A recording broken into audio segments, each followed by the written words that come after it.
Base of ম্যাথমেটিক্সে তোমাদের সকলকে স্বাগতম। গত পর্বে বীজগণিতে প্লাস চিহ্নিত সংখ্যা এবং মাইনাস চিহ্নিত সংখ্যার গুণ বা যোগ বিয়োগ কীভাবে নির্ণয় করা যায় তা নিয়ে আলোচনা করেছি। আজকে আলোচনা করব বীজগণিতে কিন্তু বিভিন্ন চলরাশি ব্যবহার করা হয়। এখন চলরাশি কাকে বলে? এক্স, ওয়াই কিংবা এ, বি, বিভিন্ন ইংরেজি অক্ষরকে চলরাশি বলা হয়। যেমন ধরো এক্স কিংবা এ, পি, বি ইত্যাদি চলরাশি বীজগণিতে ব্যবহার করা হয়। তাহলে এখন এই চলরাশিগুলোর যোগ বিয়োগ গুণ কেমন করে হবে সে নিয়ে আজকে আলোচনা করি। যেমন মনে করো এক্স এর সঙ্গে যদি এক্স এর গুণ করতে বলা হয় তাহলে কত হবে। তো এটা আলোচনা করার আগে তোমাদেরকে সংখ্যা দিয়ে একটু আলোচনা করি। সংখ্যা দিয়ে যেমন তোমরা এর আগে জেনেছো 5 গুণ 5 মানে হয় 5-এর স্কোয়ার। তো এই 5-এর স্কোয়ার বলা হয়, আর এই 5-কে বলা হয় বেস, আর এই 2-কে বলা হয় পাওয়ার। এখন মনে করো 5-এর স্কোয়ার সঙ্গে যদি 5-এর কিউব এটা যদি গুণ করি তাহলে গুণফলটা কত হতে পারে? লক্ষ্য করো 5-এর স্কোয়ার মানে 5 গুণ 5, আবার 5-এর কিউব মানে 5 গুণ 5 গুণ 5। তো এটা মনে করো নাই 5-এর স্কোয়ার মানে দুটো 5 আর 5-এর কিউব মানে তিনটে 5। যদি এটা যদি গুণ করতে বলা হয় তাহলে আমরা এভাবে লিখতে পারি 5 টু দি পাওয়ার 5।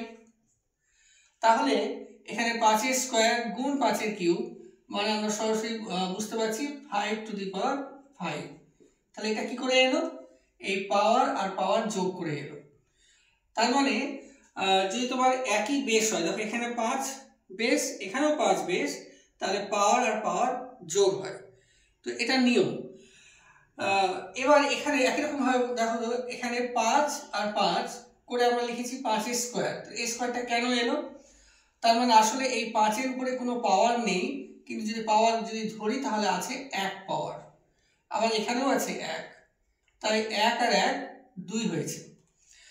অর্থাৎ এখানে যেমন ধরো এক্স এর মাথাতে কোনো পাওয়ার নেই, তাহলে ধরবো এখানে 1 আছে, আবার এখানে এক্স এর মাথাতে কোনো পাওয়ার নেই মানে 1 আছে। তাহলে যদি আমরা এক্স আর এক্স গুণ করি তাহলে হবে এক্স, 1 আর 1 যোগ করলে হবে 2। তাই আমরা জানি যে এক্স এর সঙ্গে এক্স গুণ করলে হবে এক্স স্কোয়ার। একরকম ভাবে যদি এক্স স্কোয়ারের সঙ্গে এক্স গুণ করতে বলা হয় তাহলে কত হবে? তাহলে হবে এক্স কিউব হবে। কেন কিউব হবে? এখানে 2 আছে, এক্স এর মাঝে কোনো পাওয়ার নেই কিন্তু আসলে পাওয়ার 1 আছে, তাই 2 আর 1 হবে 3। কিংবা এক্স টু দি পাওয়ার 5 এর সঙ্গে যদি আমরা এক্স কিউব গুণ করি তাহলে হবে এক্স টু দি পাওয়ার 5 আর 3-এ 8 হবে। এরকম ধরনের গুণ। আবার আরেক ধরনের গুণ মনে করো একটি চলরাশি এ আর অপরটি হচ্ছে বি, এ আর বি গুণ করতে বলা হলো, তাহলে এই গুণফলটা কি হবে? এই গুণফলটা হবে A B. A R B এর গুণ কিছু হবে না, তখন আমরা এ বি লিখবো। মনে করতে হবে যে এ আর বি এর মধ্যে আসলে এই গুণ চিহ্নটা আছে, এটাকে না দিয়ে আমরা সংক্ষেপে এ বি লিখবো। তাহলে এ আর বি গুণ করলে এ বি হবে। যদি বলা হয় এ আর পি গুণ করো তাহলে এপি হবে। কিন্তু যদি এ আর এ গুণ করি তখন কিন্তু হবে এ স্কোয়ার। তাহলে এখানে আমরা লক্ষ্য করছি যদি আলাদা আলাদা ইংরেজি অক্ষর হয় তাহলে গুণের কিছু হবে না, পাশাপাশি বসে যাবে। কিন্তু যদি একই ইংরেজি অক্ষর হয় তখন গুণ হবে। যেমন আরেকটা উদাহরণ নাও, মনে করো এ গুণ বি গুণ এ, এরকম আছে, 3টে ইংরেজি অক্ষর আছে। তাহলে এখানে গুণটা কি হবে? এখানে দেখতে পাচ্ছি এই এ আর এ একই, তাহলে এ আর এ গুণ করে হবে তোমার এ স্কোয়ার, আর বি পাশে বসে যাবে, অর্থাৎ এ স্কোয়ার বি হবে। তো এগুলো হচ্ছে তোমার ইংরেজি অক্ষরের গুণ। আগামী পর্বে আলোচনা করব ইংরেজি অক্ষরের কিভাবে যোগ হয় তা নিয়ে। তো তোমরা দেখতে থাকো। Thank you.